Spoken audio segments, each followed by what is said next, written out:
오늘은 우리는 누구인가 마지막 신분이라는 제목으로 말씀을 함께 나누고자 합니다. 사람들이 살면서 늘 던지는 질문이 있습니다. 가장 평범하지만 가장 어려운, 그래서 늘 철학의 기본이 되는 질문이죠. 나는 누구인가? 라는 질문입니다. 나는 누구인가? 여기에서 범위를 좀 넓혀서 사람은 누구인가? 이걸 좀 더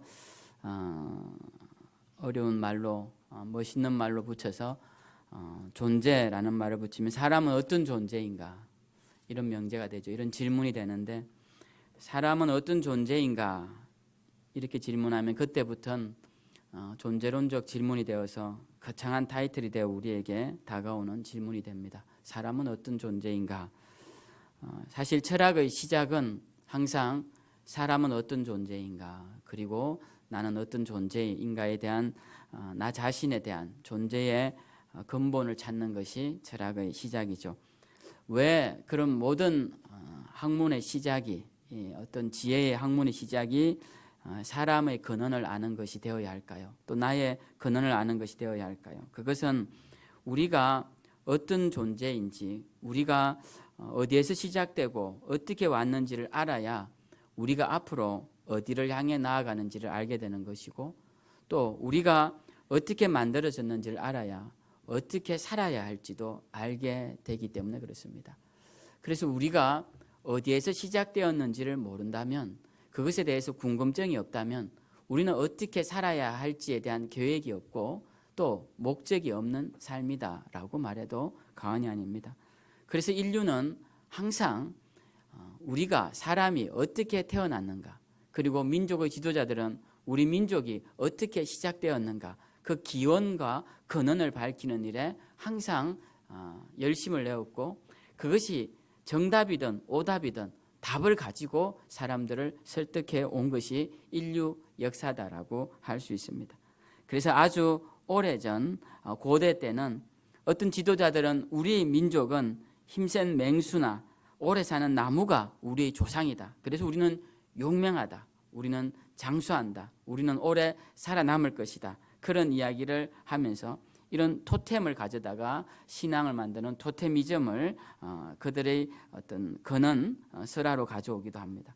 어떤 종교인들은 또 한 번도 들어본 적 없는 이름의 신들을 만들어서 이 신들이 전쟁을 벌이다가 그들의 시체가 하늘이 되고 땅이 되고 물이 되었다는 신화를 만들어 그 속에서 인간이 탄생했다라는 이야기를 만들기도 합니다. 그것이 고대 서구의 중요한 신화의 한 내용입니다. 과학자들은, 아주 고대의 과학자들은 만물의 시작이 물에서 시작되었다라고 해서 물을 모든 만물의 기원으로 보기도 하고, 어떤 철학자는 불에서 시작되었다라고 이야기를 합니다. 그래서 이 불을 숭배하는 종교들도 있죠. 대표적인 게 조로아스터교 같은 종교입니다. 또 남미의 어떤 종족은 태양이 우리의 근원이다라고 해서 이 태양이 아침에 살아나서 저녁에 죽는데 밤새 힘을 보충해서 다시 살아나야 우리도 살 수 있다. 이런 신앙관을 가지고 태양을 살리기 위해 1년에 수천 명의 사람들을 죽이기도 한 아즈텍 문화 같은 그런 사람들도 있었습니다. 그러니까 우리가 어디에서 시작되는지에 대한 내용을 어떻게 가지느냐에 따라 그 나라와 그 민족 그리고 그 개인의 삶이 확연히 다른 삶을 살게 된다는 겁니다. 그래서 우리는 우리의 근원에 대해서 다시 한번 분명한 생각을 가지고 살아야 하는 것이죠. 그렇다면 우리 그리스도인들은 인간의 근원에 대해 어떤 생각을 가지고 살고 있습니까? 어떤 믿음을 가지고 어떤 명제를 가지고 살아갑니까? 우리 그리스도인들은, 우리의 인간은 하나님이 육체는 흙으로 만드시고 영혼은 하나님의 생명의 기운을 불어넣으심으로 존재케 되었다라는 신앙을 가지고 살아가게 됩니다. 창세기 2장 7절에 보면 여호와 하나님이 땅의 흙으로 사람을 지으시고 생기를 그 코에 불어넣으시니 사람이 생명이 되니라 라고 인간의 근원에 대해서, 탄생에 대해서 밝혀놓고 있습니다. 그래서 우리는 우리의 육체가 흙에서 왔다라는 사실을 알고 있기 때문에 우리의 육체가 돌아갈 곳은 흙이라는 사실을 또한 알게 되는 것이죠. 그래서 육체에는 소망이 없고 이 육체는 반드시 죽게 될 것이라는 결론을 우리는 가지고 살아가는 것입니다. 그러나 우리의 영혼은 하나님의 생명의 기운으로 왔기 때문에 하나님께로 다시 돌아갈 것이고, 그때 하나님 앞에서 우리는 심판받고 하나님의 거룩한 백성이 될 때 우리는 거룩한 몸을 덧입어 하늘 백성으로 살아가게 될 것이다. 이것이 우리가 생각하는 삶의 목표요, 목적지요, 그리고 근원이다라는 것을 우리는 잘 알고 있습니다. 그런데 우리가 모든 인간이 다 하나님께로 가지만, 육체가 흙으로 돌아가고 모든 영혼이 하나님께로 돌아가지만 그 영혼이 모두 하나님 곁에서 영원한 나라에서 하늘 백성으로 사는 것은 아니다라는 것입니다. 히브리서 9장 27절에 보면 죽는 것은 사람에게 정해진 것이요 그 후에는 심판이 있으리니 라는 말씀이 있습니다. 죽는 것은 모든 사람에게 정해진 것이지만 그 후에 심판도 모든 사람에게 있는 것이지만 그 심판 이후에 어떤 이는 하나님 나라 하늘 백성으로 갈 것이고 어떤 이는 그 죄값을 치르는 고통의 장소로 떨어진다라는 것입니다. 그래서 우리 그리스도인들은 이런 확고한 세계관과 인생관을 가지고 그러면 그 심판의 기준은 무엇이냐에 대해서 관심을 가져야 하는 것이죠. 우리가 하나님의 심판대 앞에서 어떻게 하면 하나님 나라의 백성이 되고 어떻게 하면 하나님 자녀가 되고 어떻게 하면 천국 백성이 되는가, 아니면 그 자격을 박탈케 되는 이유는 무엇인가, 그 자격과 그 조건에 대해서 오늘은 특별한 말씀이 우리에게 나오고 있습니다. 오늘 나오는 본문이 그 자격에 대한 말씀을 보여주는 말씀인데요. 오늘 우리가 읽은 7장 9절 이전에 보면 이 요한계시록은 미래의 일을 선포하고 있는 유일한 책입니다. 이 요한계시록에 보면 사도 요한이 하늘에 올라가 환상을 보면서, 하늘에 올라가는 환상부터 시작해서 앞으로 되어질 환상을 보면서 하나님의 재앙을 보게 됩니다. 7개의 도장이 찍혀진 두루마리에 하나의 도장을 뗄 때마다 하나님의 진노가 일어나는데, 첫 번째 일어나는 진노는 전쟁의 공포, 전쟁의 진노가 일어납니다. 그리고 두 번째 인을 떼니까 그 다음엔 전쟁의 공포가 일어나고 그 다음 기근이 일어납니다. 그래서 작은 사란톨도 구하기 어려운 그런 심각한 기근이 찾아옵니다. 그리고 네 번째 또 인을 떼니까 이젠 전염병이 발생하고 그 다음에 여러 가지 죽음의 공포들이 그들에게 찾아옵니다. 그렇게 해서 다섯 번째, 여섯 번째 재앙이 계속되자 이 재앙을 당하는 사람들이 이렇게 고백합니다. 이 두려운 재앙 앞에서 피할 자가 누구냐? 이렇게 외치게 돼요. 이렇게 외치자 7장에 와서 이 두려운 재앙을 피할 자가 나오는데 하나님의 인을 맞은 자가 피하게 될 것이다 라고 말씀합니다. 하나님의 도장을 받은 자가 피하게 될 것이다 라는 겁니다. 그러면 하나님의 도장을 받은 자, 이런 자들은 어떤 자들인가? 오늘 9절에 보니까 셀 수 없는 큰 무리가 나와 흰 옷을 입고 손에 종려가지를 들고 보좌 앞과 어린 양 앞에 서서 큰 소리로 찬양하는 무리들이 있다라고 되어 있습니다. 그러니까 이 재앙을 피한 자는 하나님의 도장을 받고 흰 옷을 입고 손에 종려가지를 들고 하나님을 찬양하는데, 그러면 이 찬양하는 무리들은 어떻게 해서 이렇게 하나님의 도장을 받을 수가 있고 하나님 앞에서 흰 옷을 입고 찬양을 할 수 있는가? 그것에 대해서 14절에 답이 나옵니다. 하나님의 보좌 주변에는 24개의 보좌가 있는데 거기에 24장로들이 앉아 있고 그 장로 중에 한 명이 나와서 사도 요한에게 묻습니다. 너는 이 흰옷 입은 자들이 누구며 어디에서 왔는지 아느냐라고 물어요.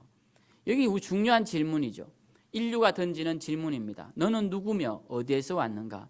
우리는 누구이며 어디에서 왔는가? 인류의 기원을 밝히는 그런 질문들이 오늘 여기 24장로 중 한 명이 이 사도 요한에게 묻습니다. 이 흰옷 입은 자들이 누구며 또 어디서 왔느냐라고 물으니까 사도 요한이 저는 모릅니다. 당신이 아시지 않겠습니까? 라고 말을 합니다. 그러자 이 장로가 대답을 해줍니다.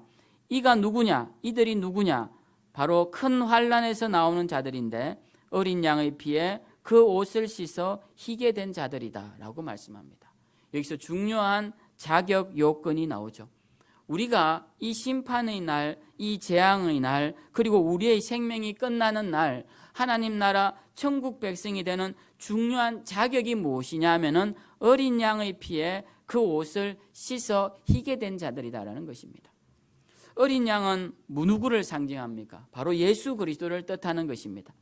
이스라엘 백성들은 예수님이 오시기 전까지는 자기의 죄값을 어떻게 치루었냐면 짐승을 대신 잡아 피의 값으로 자신의 죄값을 치루었습니다. 민수기에 보면 피를 흘린 죄값은 반드시 피로 갚아야 된다라는 말씀이 있어요. 그래서 모든 죄는 피로서 생명을 죽임으로써 갚게 되어 있었습니다. 그래서 이스라엘 백성들은 절기 때가 되면 자신의 죄를 치르기 위해 수많은 짐승들을 잡아 죽여야 했습니다. 그런데 오늘 이 어린 양의 피는 실제의 어린 양의 피가 아니라 이 어린 양처럼 늘 죽음을 당했던 어린 양처럼 우리의 죄를 위해 대신 죽으신 예수 그리스도를 의미하는 것이고, 그 옷을 어디에 씻어야 하냐? 바로 예수 그리스도의 보혈의 은혜에 씻는 자들만이 이 구원의 자리에 나아온다라는 것입니다. 우리는 이러한 중요한 십자가의 도를 들을 때마다 이것이 아주 쉬운 일이고 간단한 일이고 또 그냥 쉽게 잊어버리는 것인데, 사실 이것이 우리 신앙의 본질이고 복음의 핵심이며 우리 신앙의 요체인 것입니다. 무엇이냐? 어린 양 대신 예수 그리스도의 십자가의 보혈에 우리의 죄를 씻는다는 것, 그것이 참으로 중요하다라는 겁니다. 이것이 구원을 가름하는 가장 중요한 기준이 되는데, 그 대표적인 예가 바로 예수님 오시기 1500년 전에, 지금으로부터 3500년 전에 일어난 애굽에서 일어난 한 예입니다. 그때 예를 하나 들어보죠. 이스라엘 백성들이 그때 당시에 애굽의 노예로, 애굽에서 종으로 살고 있었습니다. 하나님이 이 백성들이 부르짖는 소리를 긍휼히 여기시고 이들을 구원하시기로 작정하시고 모세를 보내서 파라오에게, 애굽의 왕 파라오에게 내 백성을 돌려보내라고 하십니다. 그런데 이 애굽 왕 파라오가 그것을 계속 거부합니다. 거부하고 그래서 하나님이 마지막에 최종적으로 거부할 수 없는 큰 심판을 하나 준비하시는데, 그것이 바로 모든 장자들과 짐승의 첫 새끼들을 다 죽이는 것이었습니다. 이 재앙을 내릴 것이다, 이 애굽 전역에 내가 이 재앙을 내릴 것이다 라고 말씀하십니다. 그런데 애굽에 살고 있던 이스라엘 백성들은 그럼 이 재앙을 어떻게 피할 수 있을까요? 하나님께서 피할 수 있는 방법을 알려주십니다. 그것은 바로 어린 양을 잡아서 그 피를 집 대문과 문설주에 발라 놓으라는 것입니다. 그러면 죽음을 집행하는 사자들이 그 피를 보고 그 집을 넘어갈 것이다. 넘을 유자, 넘을 월자 써서 유월할 것이다. 그래서 이스라엘 백성은 지금도 유월절을 지키고 있죠. 그 죽음의 사자가 자기들의 집을 넘어갔다라는 것입니다. 이 넘어가는 중요한 이유는 단 한 가지입니다. 다른 것이 아니라 어린 양의 붉은 피를 그 집에 바르는 것이다 라는 것입니다. 우리는 여기서 이런 생각을 할지 모릅니다. 애굽 사람들도 그러면 어린 양을 잡아서 그 문설주에 피를 바르면 죽음의 사자가 넘어갔을까? 넘어갔을 겁니다. 넘어갔습니다. 왜냐하면 하나님께서 이 사람들을 살리는 단 하나의 조건은 집에 어린 양의 피를 바르는 것이었습니다. 그런데 이스라엘 사람이라 할지라도 어린 양의 피를 바르지 않으면, 그가 설령 이스라엘인이라 할지라도 그는 죽었을 것이고, 그의 장자가 애굽인이라 할지라도 그 이야기를 혹시라도 듣고 자기 집에 어린 양의 피를 발랐다면 애굽인일지라도 그의 장자는 살았다라는 것입니다. 이것이 중요합니다. 죽음의 사자가 이 집의 장자를 죽일 때, 이 집은 존경받는 집이니까, 이 집은 비록 애굽 사람이지만 이스라엘 사람을 많이 도와줘서 이스라엘인의 도움을 많이 준 존경받는 인물이니까 살려줘야겠다. 그렇지 않다라는 겁니다.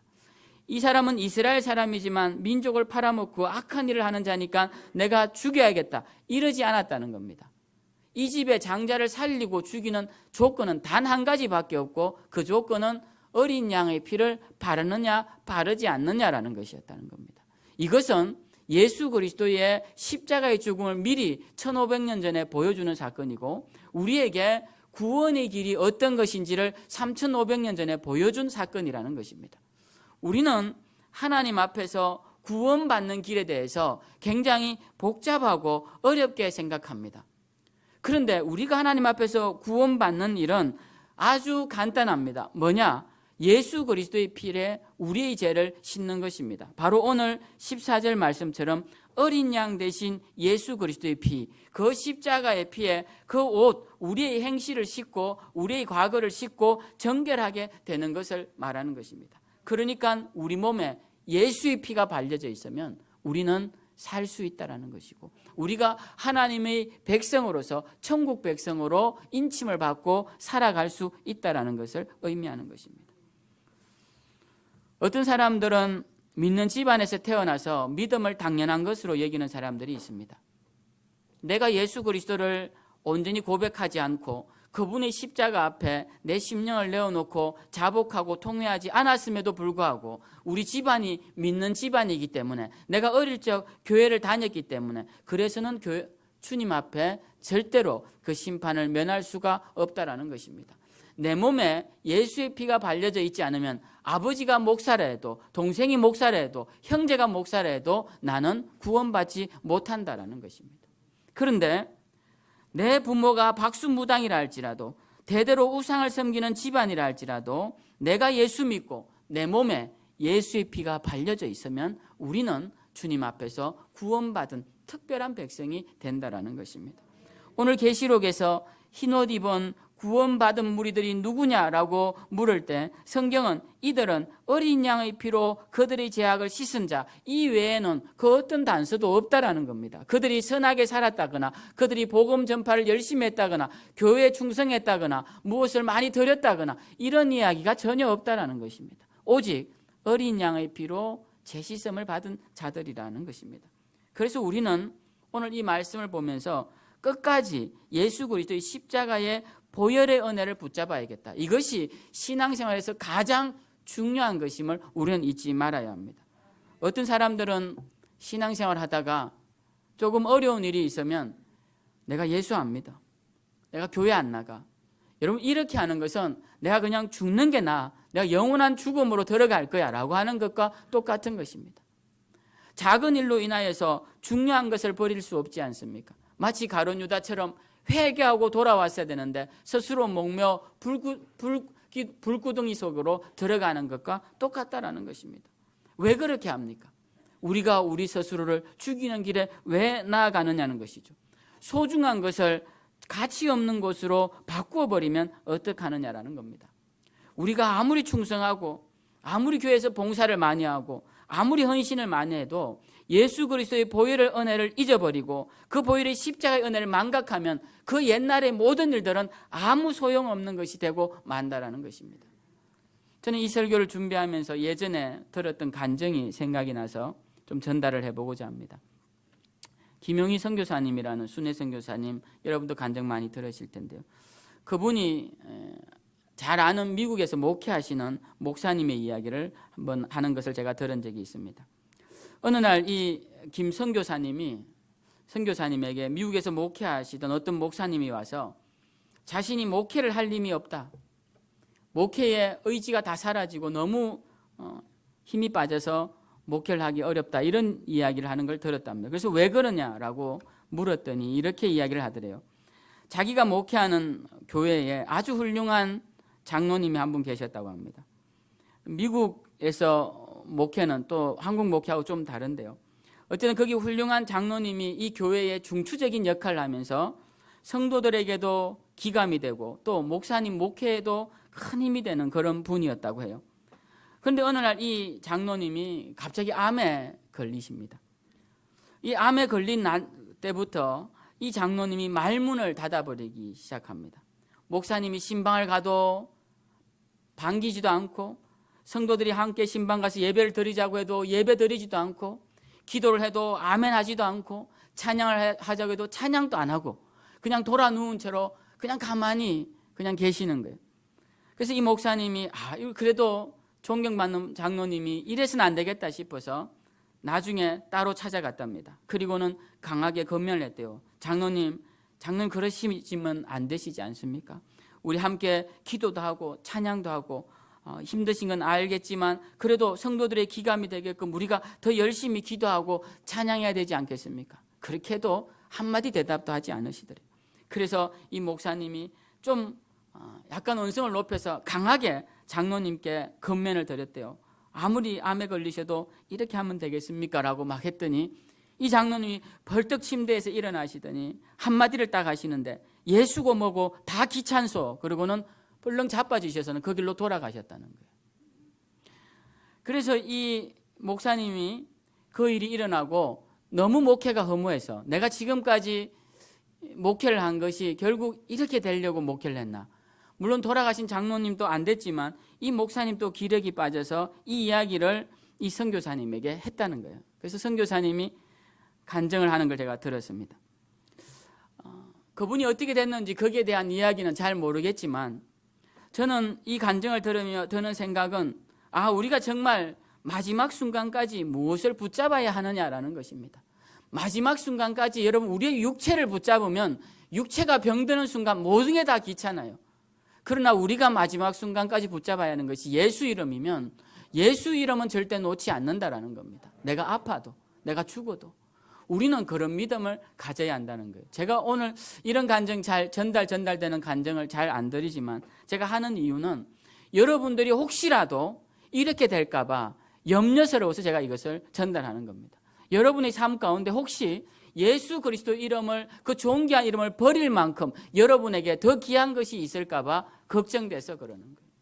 그렇게 되면 안 되겠다라는 것입니다.